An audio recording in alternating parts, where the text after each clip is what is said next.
வணக்கம், good morning, happy morning, wonderful morning. Charlie Munger லைஃப்லேருந்து நம்ம என்னெல்லாம் கற்றுக்க முடியுங்கிறத பற்றி உங்கள்கிட்ட பேசியிருந்தேன். நேற்று முதல் வீடியோ போட்டிருந்தேன்.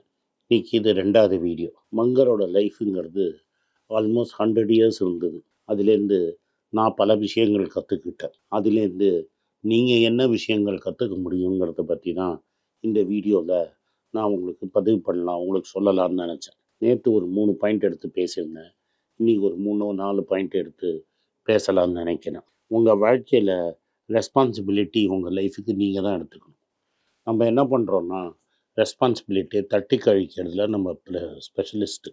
எஸ்பெஷலி இந்த மாதிரி கவர்மெண்ட் பேங்க்கில் அந்த காலத்தில் வேலை செய்கிறவங்க ஒரு ரீஜனல் பேங்க்கில் ரீஜனல் ஆஃபீஸ்லேயோ இல்லை பிரான்ச் ஆஃபீஸில் கிளர்க்காவோ சேர்ந்துருவாங்க. ரீஜனல் ஆஃபீஸில் ஆஃபீஸராக சேர்ந்துருவாங்க. ரொம்ப ஈஸி டிசிஷன்னா அவனுக்கு கீழே இருக்கிறவன் எடுத்துருவான். ரொம்ப பெரிய கஷ்டமான டிசிஷன்னா அவனுக்கு மேலே தள்ளுவான். வாழ்க்கை ஃபுல்லாக இவன் டிசிஷனே எடுக்காமே அப்படியே பெஞ்சை தேய்ச்சே முடிச்சுருவாங்க.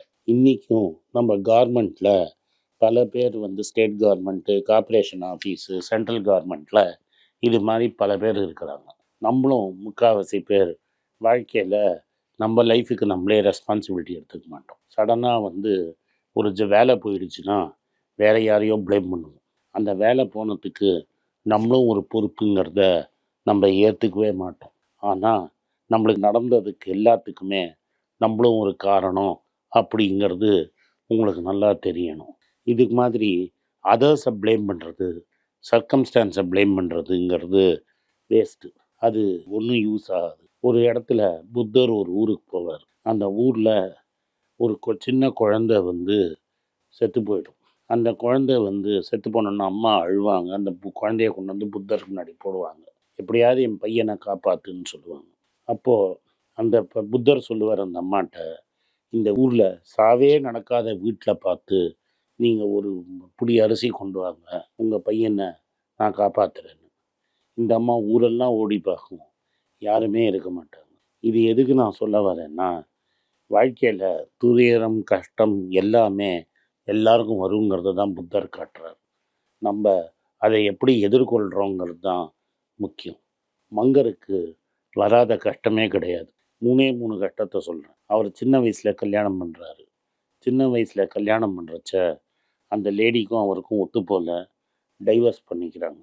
டைவர்ஸ் பண்ணுறச்ச அவருக்கு 2 பசங்க, ஒரு பையன் ஒரு பொண்ணு. பையனுக்கு சின்ன வயசுலேயே கேன்சர் இறந்துடுறான். அவன் ஹாஸ்பிட்டலாக போய் சுற்றுறான். டைவர்ஸ் செட்டில்மெண்ட்டுக்கும் கேன்சர் ட்ரீட்மெண்ட்டுக்கும் செலவு பண்ண அப்புறம் கார் ஓட்டத்துக்கு கூட காசு இல்லாமல் கஷ்டப்படுறான். அதுக்காக அவரையே ஐயோ எனக்கு இப்படி ஆயிடுச்சேன்னு மங்கர் நினைக்கவே இல்லை. 2வது பழுத்த வயசில் கேட்ராக்ட் பண்ணுறாங்க. நார்மலாக கேட்ராக்ட் பண்ணுறதுங்கிறது ஒரு சிம்பிள் சர்ஜரி. ஒரு நாளைக்கு லட்சக்கணக்கான பேருக்கு அந்த சர்ஜரி நடக்குது. அந்த மாதிரி ஒரு சர்ஜரி நடக்கிறச்ச அவரோட ஒரு கண்ணை தப்பாக ஆப்ரேட் பண்ணி சர்ஜனோட எரர்னால அவருக்கு கண்ணே போயிடுச்சு. ஒரு கண்ணு தான் அவருக்கு. வயசாக ஒரு கண்ணு தான் அவருக்கு. இருந்தாலும் படிக்கணும்னு மேக்னிஃபையிங் கிளாஸ் வச்சு ஒரு கண்ணால் படிப்பார். எனக்கு ஒரு கண்ணு போயிடுச்சே, அதுக்கு ஒரு சர்ஜன் தான் தப்புன்னு மங்கர் சொன்னதே கிடையாது. வரதை எதிர்கொள்ளடா கர்ணா அப்படின்னு கண்ணதாசன் பாடியிருக்கிறான்.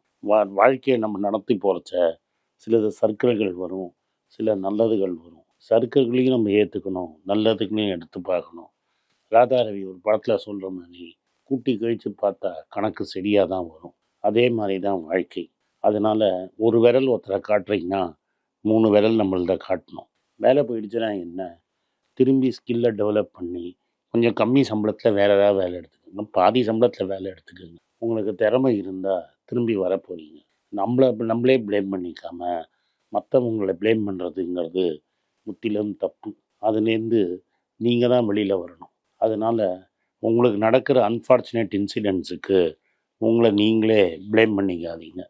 நீங்கள் உங்களை ப்ளேம் பண்ணிக்கிட்டீங்கன்னா உங்கள் லைஃப்பை நீங்களே கெடுத்துக்கிறீங்க. உங்கள் லைஃப்பை நீங்களே கெடுத்துக்காதீங்க. அடுத்தது சார்லி மங்கர் என்ன சொல்லுவார்னா, நோ வாட் டு அவாய்ட், அதாவது இன்வர்ஷன் ஆஃப் பிரின்சிபிள். அப்படின்னா சக்ஸஸ் வாழ்க்கையில் கரெக்டான வேலையை பண்ணுறதுனால சக்ஸஸ் வராது. என்ன பண்ணக்கூடாதுங்கிறது நம்மளுக்கு தெரியணும். எதெல்லாம் அவாய்டு பண்ணால் நம்மளுக்கு ப்ராப்ளம் வராதுங்கிறது உங்களுக்கு நல்லா தெரிஞ்சிருக்கணும். ப்ராப்ளம் ஏரியாவில் போயிட்டு நான் அடிபட்டுட்டு அப்படின்னு சொன்னீங்கன்னா லைஃபு கெட்டு போயிடும். ஒரு நல்ல குதிரையில் ஒரு சாதாரண ஜாக்கி ஓடினா கூட அந்த குதிரை ஜெயிச்சிடும். ஒரு மோசமான குதிரையில் நல்ல ஜாக்கி இருந்தால் கூட அந்த குதிரை ஜெயிக்காது. அது மாதிரி உங்கள் டைமில் எந்த ஃபீல்டில் கேரியர் டெவலப் ஆகும்னு உங்களுக்கு தெரியணும். 20 வருஷத்துக்கு முன்னாடி ஐடியில் எவன்லாம் சூஸ் பண்ணானோ அவனுக்கு அடித்தது சுக்கரதாச லாட்ரி. 20 வருஷம் கழித்து எல்லாரும் கம்ப்யூட்டர் சயின்ஸ் படித்தப்புறம் இன்றைக்கி நீங்கள் ஐடியை சூஸ் பண்ணீங்கன்னா, இல்லை போன ஒரு 3-4 வருஷத்தில் ஐடியை சூஸ் பண்ணியிருந்தீங்கன்னா உங்களோட கேரியர் அவ்வளோ நல்லா இருக்காது. அதனால் நீங்கள் எதை அவாய்ட் பண்ணணும்னு தெரியணும். ஃபஸ்ட்டு யாரை கல்யாணம் பண்ணணுங்கிறது உங்களுக்கு தெளிவாக தெரியணும். இந்த பேடு மேரேஜுங்கிறதே உங்களை லைஃப்பை பெரிய செட் ஆஃப் ஆகிடும். இதை மங்கரே தப்பு பண்ணி தான் ரியலைஸ் பண்ணிக்கிட்டார். சின்ன வயசில் கல்யாணம் பண்ணி தப்பாக கல்யாணம் பண்ணி லைஃப்பில் அடிபட்டவர் அவர். அதனால் பேட் மேரேஜுங்கிறது உங்கள் கேரியரை சிங்க் பண்ணிவிடுங்கிறது சொல்கிறாரு. எவ்வளோ தூரம் குட் டெசிஷன் பண்ணுறது இம்பார்ட்டண்ட்டோ எவ்வளோ தூரம் பேட் டெசிஷன்ஸை அவாய்ட் பண்ணுறது ரொம்ப நல்லது. என்ன மாதிரி ஹெல்த்தே கவனிக்காமல் எக்ஸசைஸே பண்ணாமல் கண்டதை தின்னு இது மாதிரி உடம்பை வளர்த்துக்கிறதும் பேட் ஹேபிட் தான். நானாக வம்ப விலை கொடுத்து வாங்கினது. அதே மாதிரி சிகரெட் ஊதுறது, தண்ணி அடிக்கிறது, இது எல்லாமே தெரிஞ்ச பேட் ஹேபிட்ஸு. தெரிஞ்சே நீங்கள் வம்ப விலை கொடுத்து வாங்கிட்டு அப்புறம் குத்துறதே குடையிறதே அப்படின்னீங்கன்னா முட்டாள்தனம். அதே மாதிரி தான் வெப்பன்ஸ் ஆஃப் மாஸ் டிஸ்ட்ரக்ஷன் அப்படின்னு சொல்லக்கூடிய ஃப்யூச்சர்ஸ் அண்ட் ஆப்ஷன்ஸு. அதை பற்றி உங்களுக்கு ஒன்றுமே தெரியாது. பக்கத்து வீட்டுக்காரன் காசு பண்ணிட்டாங்கிறதுக்காக நம்ம அதில் பூந்து அடித்தோன்னா நம்மளுக்கு காணாமல் போயிடுவோம். அதே மாதிரி விரலுக்கு ஈர்த்து வீக்கம் இருக்கணும்.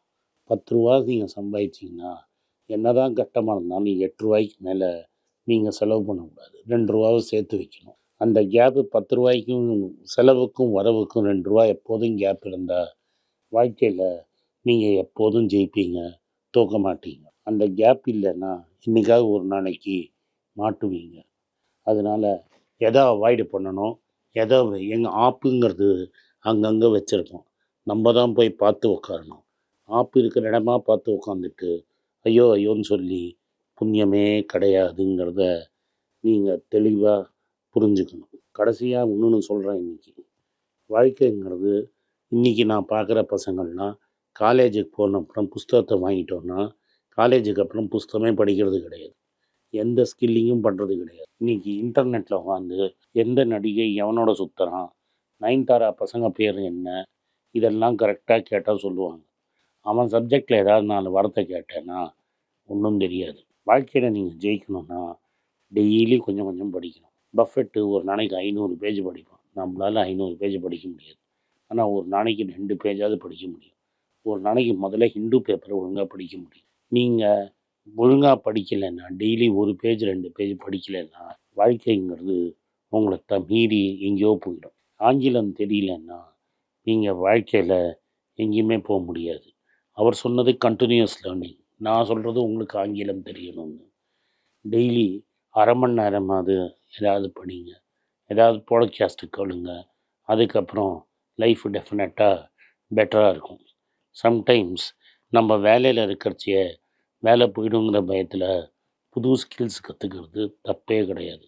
ஐடியிலே இருந்து இன்றைக்கி லே ஆஃப் ஆனவங்க 5 வருஷத்துக்கு முன்னாடியே ப்ரோக்ராமிங்கையும் பைத்தானையும் கற்றுக்க ஆரம்பிச்சிருந்தாங்கன்னா இன்றைக்கி அதில் ஸ்பெஷலிஸ்ட்டாக இருப்பாங்க. தப்புன்னு கட்சி மாதிரி தாவி கரண்ட்டாக இருப்பாங்க. டேட்டா சயின்சஸை கற்றுருந்தாங்கன்னா எங்கேயோ போயிருப்பாங்க. நான் அதெல்லாம் பண்ண மாட்டேன், காலத்தால் குதிரை கடிவாளம் கட்டின மாதிரி இருப்பேன்னு நினச்சிங்கன்னா டெஃபினட்டாக ஒரு நாளைக்கு வாழ்க்கையில் மாட்டுவீங்க. இதை தான் பிரின்சிபல் ஆஃப் சிட்டிங் டக் அப்படிம்போம். வாத்து உட்காந்துட்டு தான் இருக்கும். அவனாக பார்த்து இடம் சுடுற வரைக்கும் வாத்து இருக்கும். வாத்து இந்த சைடு அந்த சைடு ஓடாது.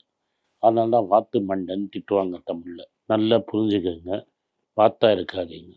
நன்றி, வணக்கம். இந்த வீடியோ உங்களுக்கு பிடிச்சிருந்ததுன்னா வீடியோவை லைக் பண்ணுங்கள், எங்கள் சேனலை சப்ஸ்கிரைப் பண்ணுங்கள், பெல் நோட்டிஃபிகேஷன் தட்டுங்க. இந்த வீடியோவை முடிஞ்சால் உங்கள் சொந்தக்காரங்களுக்கும் ஃப்ரெண்ட்ஸுக்கும் அனுப்புங்க. நன்றி, வணக்கம். வணக்கங்க. இந்த ஃபைனான்ஸ் நியூஸை பற்றி டிஸ்கஸ் பண்ணதுக்குன்னு தனியாக ஒரு ட்விட்டர் ஐடி வச்சுருக்கோம். கீழே இதை ட்விட்டர் ஐடி வரும். என்னோடய இன்ஸ்டாகிராம் ஐடியும் கீழே இருக்கும். அதில் ஷார்ட் வீடியோஸ் வரும். ஸோ என்னை எக்ஸ்க்ளூசிவாக ஃபைனான்ஸ் விஷயத்தில் ஃபாலோ பண்ணணும்னு நினைக்கிறவங்க கீழே இருக்கிற ட்விட்டர் ஐடியும் இன்ஸ்டாகிராமையும் ஃபாலோ பண்ணுங்கள். நன்றி, வணக்கம். உங்கள் பேராதரவுக்கு மிக்க நன்றி. நான் டோட்டலாக 5 புஸ்தகங்கள் எழுதியிருக்கிறேன். 3 ஆங்கிலத்தில் எழுதியிருக்கிறேன். அதில் 2 தமிழாக மொழிபெயர்த்துருக்காங்க.